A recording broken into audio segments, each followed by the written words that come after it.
Namaskaram to everyone.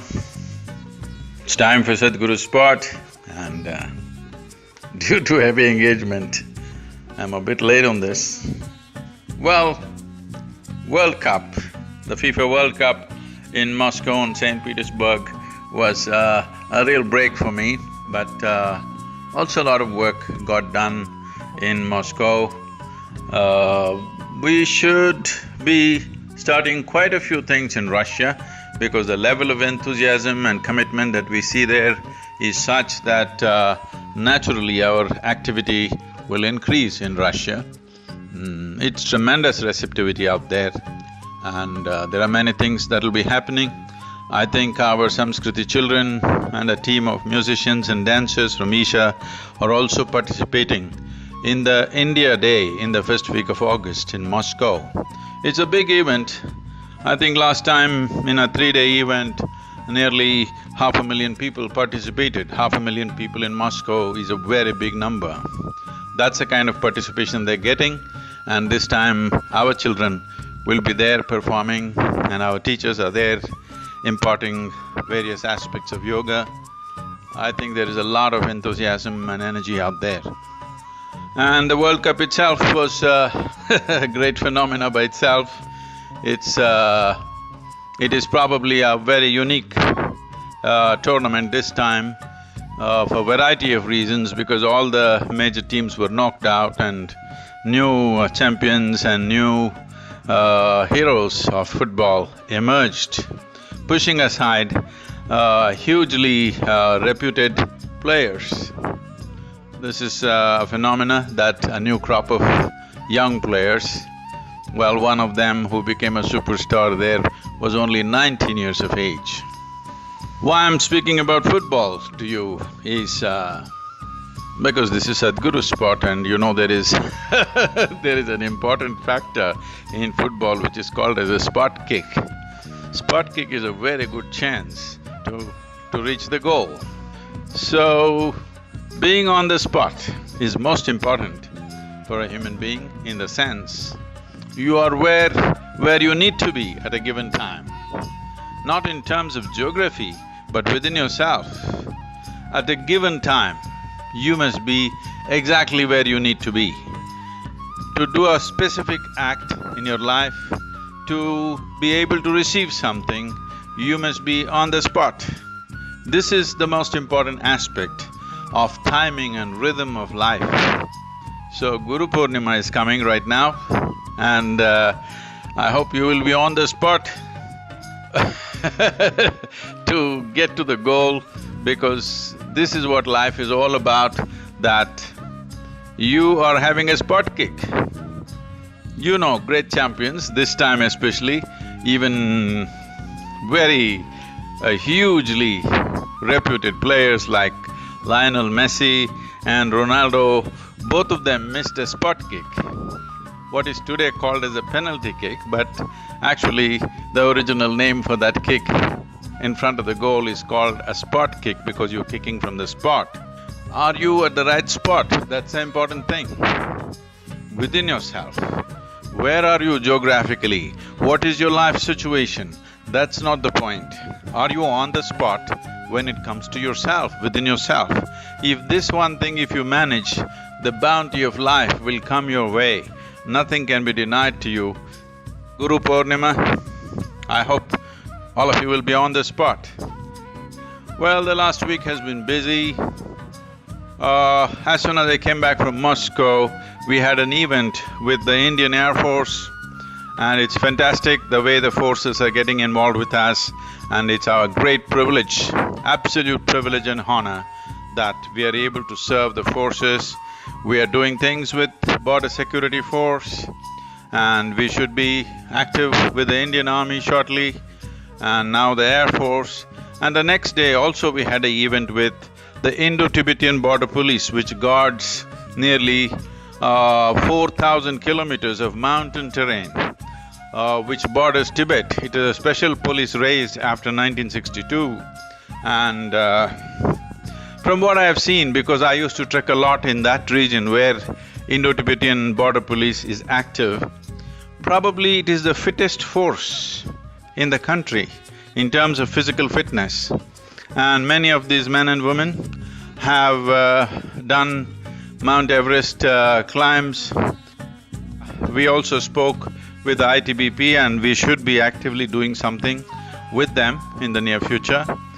A great force, really, the level of discipline and focus and fitness these people have, because they are constantly in a terrain which is most unapproachable and hard to live. And these are great men and women, really truly brave and tough men and women out there. So we had a very nice engagement with them at the Vigyan Bhavan in Delhi. And a very important development that that'll mean a lot of work for many of you. This is… now I have been included, or I have been named as one of the 20 members of a panel set up, chaired by the Prime Minister, along with the Home Minister and the External Affairs Ministry and the Human Resource Development Ministry, and a member of the opposition and a few other prominent people who are engaged in various levels of activity related to Mahatma Gandhi. Because from October 2nd this year, it is a year which is being celebrated as the 150th anniversary of Mahatma Gandhi. So this 20-member panel was brought together to see what we can do to bring back Gandhi into the world as a messenger of peace and a messenger of hope in terms of solving or resolving problems without violence. It is very important today, considering the type of weaponry that all of us as nations have. It is best that we don't get into a fight. The future of warfare is such that there will be no winners and losers, there'll be losers on both sides, because the nature of the weaponry that we're developing is in that direction. Maybe it's a good thing, at least it'll be…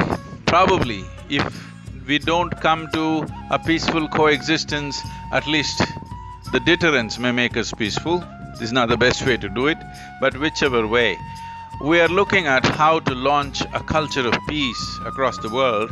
So I have plans for this, and these presentations I made there, which was appreciated in terms of what we can do. The detailed presentations are all getting ready. We are focusing on three things. One thing is non-violence and peace, for which we will launch a worldwide campaign.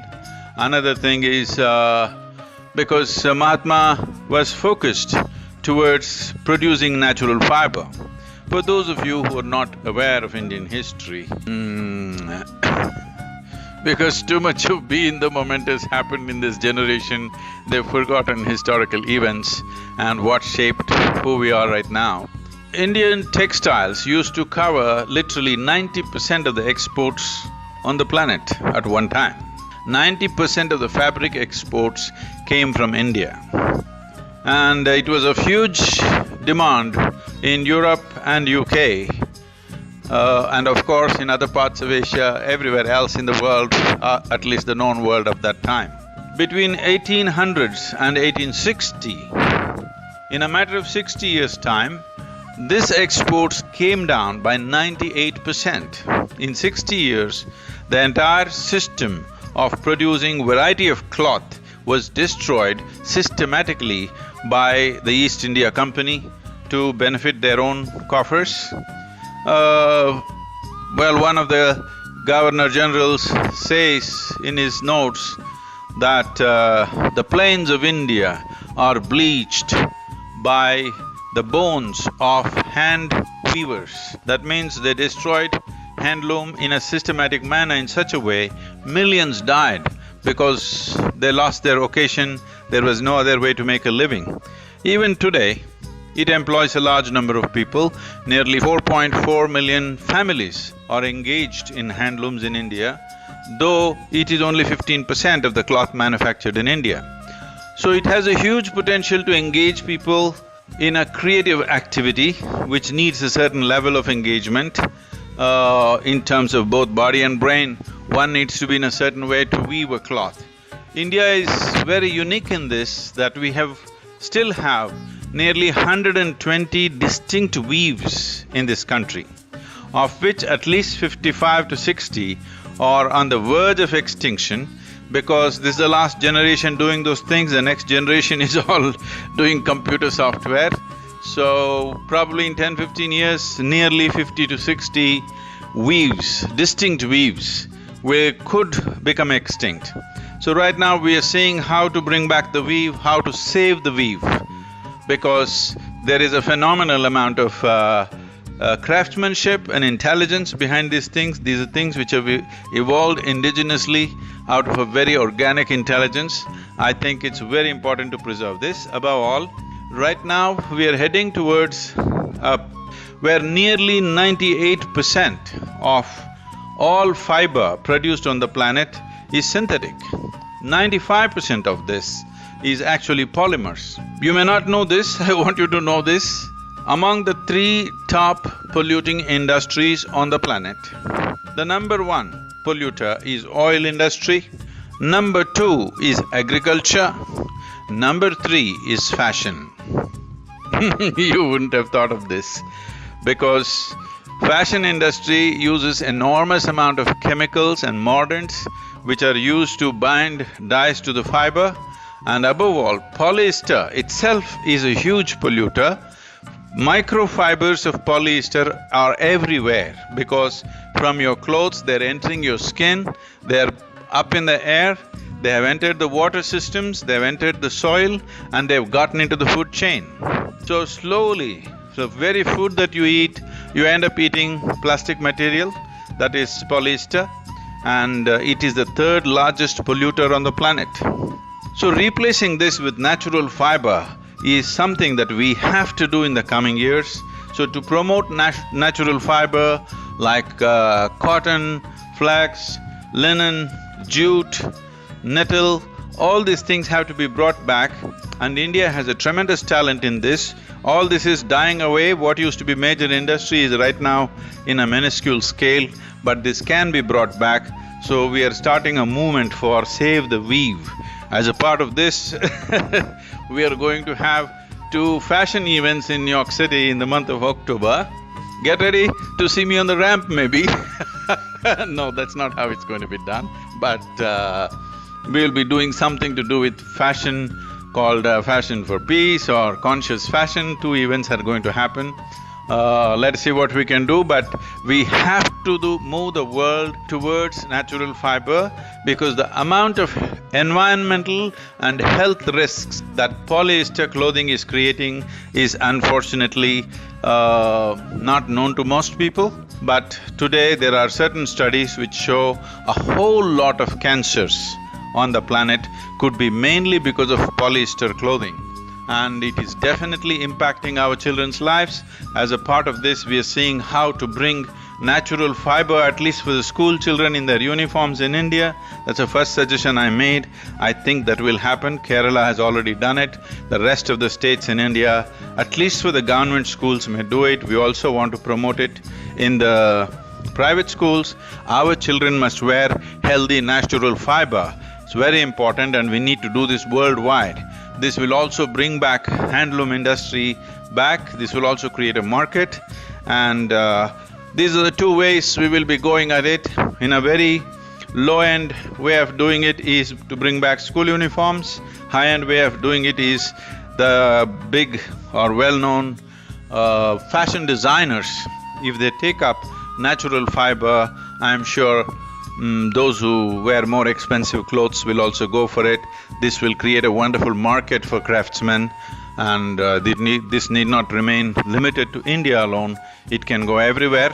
We can bring back handloom, or at least if not handloom, even if it's machine woven, it must be natural fiber. We must bring back natural fiber if we want to know the joy of being healthy and well. And the next thing is, Mahatma Gandhi had an immense engagement. His romance was always with rural life. He focused on rural life. He believed India would always remain in the villages, but unfortunately we did not take care of it. That is, we did not make the life in a village truly beautiful. So we are looking at how to set up model villages. We've already been working for the last 4 to 5 months to create a template of how to create a model village, taking care of nourishment, health, fitness, economic activity, environmental concerns, bringing all education, bringing all dimensions into one place so that living in a village becomes a wonderful experience, that nobody has to go and live in the slums in major cities where there is absolutely no human dignity and various types of exploitations and degradation of life happens out there. So, this is going to happen in the coming year. I want all of you with me on these things because people are entrusting this kind of trust upon us. I think it's a great privilege that we must fulfill this. And one most significant thing that happened in the last week is that we had a Rally for Rivers board meeting. We have a very prominent and fantastic board, hugely talented board. We have industry people there with huge experience behind them, very successful people.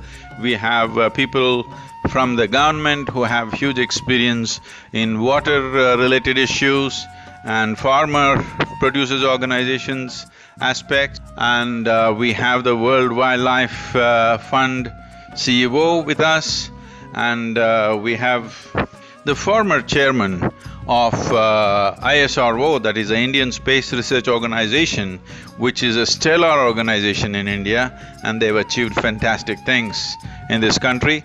Really, this is a badge that India can wear as a pride, because what they have done with low budgets and what they've achieved, they even are orbiting the Mars at a very low cost. And I've been there for a launch when a major satellite was being launched. The team is so devoted to what they're doing. It was truly inspiring to be there, and the chairperson of this institution is with us, and all this hugely empowers us. And probably you still do not know this, but the Niti Aayog, which is the main body which plans and executes economic activity in the country, has sent out kind of an advisory to all the 28 states, mentioning Isha Foundation's name, that the recommendations that we have made in the Rally for Rivers document is like almost like an umbrella policy for everything else that they need to do about rivers. We have managed to convince the governments not to do open canals but go for pipes. We have managed to largely convince state governments that river linking is not a practical solution for a tropical country, and all these things are being taken into effect in the various state governments. And we are also starting on-ground projects in Maharashtra and Karnataka. We have taken up one river or a tributary in Maharashtra which involves the farming activity and variety of things to see that this river is rejuvenated or revitalized. And we are also doing a 250 million tree plantation in the catchment areas of Kaveri River, which is the bone of contention between Karnataka and Tamil Nadu. It's very important we take care of this, so we will be engaged in this. We're also making detailed project reports for the entire country, for forests and for farmlands, how we should do the basics. The template is something that we are preparing, and very easily it can be fleshed up by going into various details once we have the basic template. That's what our teams are working. We have a great team out here. Nearly 100 youth from across the country have come here for a 3-year that they will focus only on the rivers. Many of them have quit lucrative jobs and they're here full-time for 3 years. We've been training them for the last 6 months about various aspects that they need to know, about the ecological realities of rivers, about the soil conditions, about the farming that is happening in the country and what kind of things or what kind of interventions they need. and the government policies, all this education has been going on for last 6 months. They are right now engaged in preparing these detailed project reports, and it's truly fabulous that these young people have taken this up. This is what a nation needs. When people are committed to creating a great possibility, nobody can stop them, and I'm sure this will all lead to a very successful Rally for Rivers projects across the country. And here we are in Isha Yoga Center. It's… I don't know how to say this. The weather and the atmosphere of the monsoon is just spectacular. After nearly 9 years, we are having a normal monsoon. We used to be like this in the… before 8-9 years, that monsoons meant nearly 4 to 5 months of cloudy weather, everyday showers. We are back to that once again. Whatever has happened, the nature has been kind, and there's truly spectacular weather. And Guru Purnima, we're expecting nearly 15,000 people to participate. And if you're not here, be with us live on the web stream and be available to the grace of the Gurus. The Adi Yogi turned into Adi Guru on this day. This is the day for you. Be on the spot. Be on the spot. You don't miss your goals. Guru Purnima, I will be with you. Thank you very much. Namaskaram to all of you.